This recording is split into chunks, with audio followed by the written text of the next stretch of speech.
And it got me thinking about a question that was posed recently by a narrator and publisher named Jonathan Hoenig.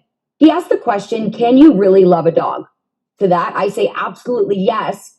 But I feel like I wanted to get more into the science behind it. So I decided to have a little chat with Jonathan and see what he had to say. Take a listen.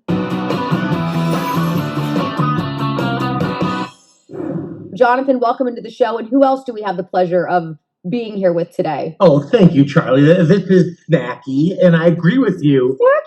Snacky, indeed. And I agree with you dramatically. I love Snacky passionately, but what makes our love for animals unique? I mean, look, animals are not rational thinking beings. Act primarily on instinct. So what makes our love of these creatures, both cats and dogs, unique from, let's say, our love of our children, our love of our family, even our love of our friends? It's special with these guys. And, that's why spending on animals goes up year after year after year on our furry friends. Doesn't matter what the economy is doing. Our spending on animals continues to grow. And it's because of that unique love, that unique relationship. And that's what I talk about in the book. Yeah, my dog, by the day, Jonathan, gets more and more spoiled. I just went to PetSmart the other day. My total leaving was $185 because now, of course, my dog can't eat kibble anymore. It's all fresh food. Which is expensive, far more expensive than the dry food. In addition, I can't help it. I just walk past cool toys and I'm like, Zora needs that. So there's another $15. And then, I got to get the treats because I just saw Snacky has been enjoying. My dog loves treats. She's gotten so spoiled. She knows where to sit in order to give me those puppy eyes. And then naturally a treat is coming her way. So I totally get the spending aspect. What encouraged you to write a book like this? Well, the book is fronted by actually the philosopher Ayn Rand. It's written by her primary student, a guy named Leonard Peikoff. He's 90 years old. And what prompted it is, for me at least partially, is there's a perception of Ayn Rand as this kind of crotchety old, mean, angry woman. It was obviously, it was very much the opposite. One of her main loves were her cats. She's passionate about her cats, passionate about her animals.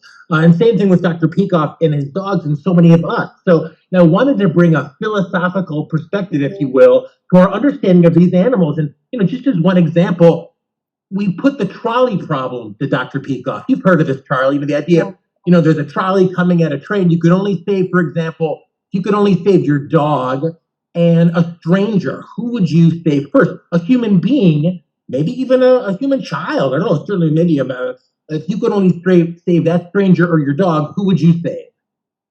Well, are you asking me the question? Well, I know my answer. So this is a stranger, right? I don't know the person. Exactly. This is a stranger. I'm saving my dog. I mean, my dog's my family. I mean, I have to imagine most people would answer that way. Yeah, I mean, and that's the irony. We value human life just as we value dogs, but we value something specific about our dogs. And think about that. We choose this relationship. We don't choose our relationship with our family. We don't choose, our relationship with our parents or even really our children. Of course, we choose to have them, but we choose not just any dog. We choose this dog. So when we say in the book, can you really love a dog? Can you? Or a cat? It's talking about a specific animal, your animal. And Charlie, I'm sure you have those unique things, kind of hobbies and habits and language that you speak with your dog. Oh my gosh, we have our own language. Yeah, very unique that only the two of you can understand. Yeah, it's something a little bit like, and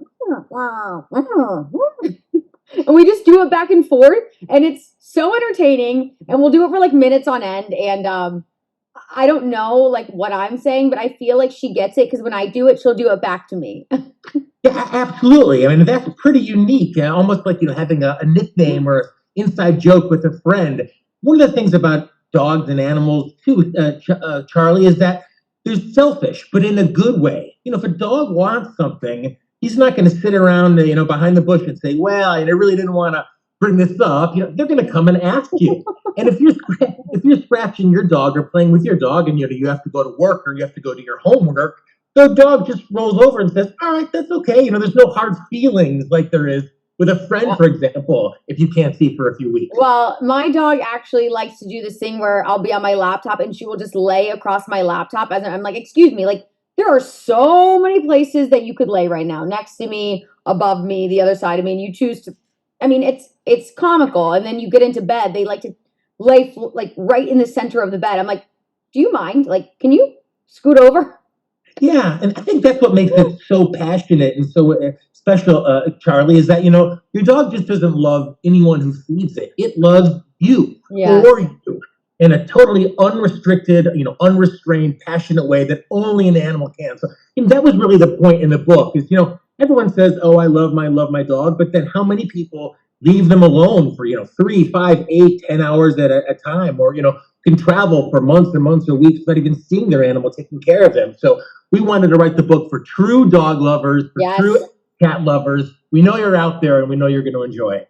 Yeah, and I think one more thing I want to bring up is just the emotional support aspect, because that's why, I know that people have tried to get away for a long time now of, peacocks being, remember there was this story about someone who brought a peacock on the plane because it was an emotional support animal. Well, now I think airlines are really sticking to, generally a lot of airlines are just now allowing dogs to be service animals and that kind of thing. But it's true, people really depend on their animal to keep them emotionally stable, but also in some cases they have very certain conditions that their animal helps to really provide like a safeguard for. I mean, whether it's psychological or physical, dogs just really they're almost like having a doctor on hand at all times, or a nurse. Yeah, absolutely.